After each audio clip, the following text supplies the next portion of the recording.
ঢাকা চট্টগ্রাম মহাসড়কের কুমিল্লার কোটবাড়ি এলাকায় গেল শুক্রবার রাতে খুন হন কাস্টমস কর্মকর্তা বুলেট বৈরাগী। এ ঘটনায় তার মা বাদী হয়ে কুমিল্লা সদর দক্ষিণ মডেল থানায় অজ্ঞাতনামাদের আসামি করে হত্যা মামলা দায়ের করেন। তদন্তে নামে র্যাব, ডিবি, সিআইডি ও পিবিআই। এ ঘটনার বিস্তারিত তুলে ধরতে সোমবার দুপুরে র্যাব মিডিয়া সেন্টারে সংবাদ সম্মেলন করেন বাহিনীর মুখপাত্র।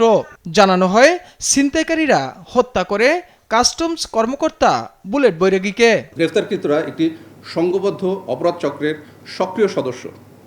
অভিযুক্তরা কুমিল্লা শহরের দূর দূরান্ত থেকে আগত যাত্রীদের রাতের বেলা টার্গেট করে তাদের সিএনজি বা অটোতে তুলে ধারালো অস্ত্রের ভয় দেখিয়ে এবং আঘাত করে ছিনতাই, ডাকাতি সহ বিভিন্ন ধরনের অপরাধ সংগঠন করে আসছিল। এছাড়াও ভোলায় অভিযান চালিয়ে টেলিগ্রাম গ্রুপে স্কুল, কলেজ ও বিশ্ববিদ্যালয় পড়ুয়া নারী শিক্ষার্থীদের ব্ল্যাকমেল করা চক্রের 5 সদস্যকে গ্রেপ্তারের তথ্য দেয় র্যাব। স্কুল, কলেজ ও বিশ্ববিদ্যালয় পড়ুয়া মেয়েদের টার্গেট করে তাদের ব্যক্তিগত ছবি ও ভিডিও সংগ্রহ, সংরক্ষণ এবং বাণিজ্যিকভাবে বিক্রি করে আসছিল। ভোলা জেলার অভিযান পরিচালনা করে অবৈধ কার্যক্রমের সাথে জড়িত ও মূল হোতা 2 জন সহ মোট 5 জনকে গ্রেফতার করতে সক্ষম হয়। অন্যদিকে কুষ্টিয়ায় নৌ পুলিশ হত্যা ও কেরানীগঞ্জে চাইনিজ নাগরিককে হত্যায় জড়িত আসামিদের গ্রেপ্তারের কথাও জানান র্যাব মিডিয়া উইংয়ের পরিচালক।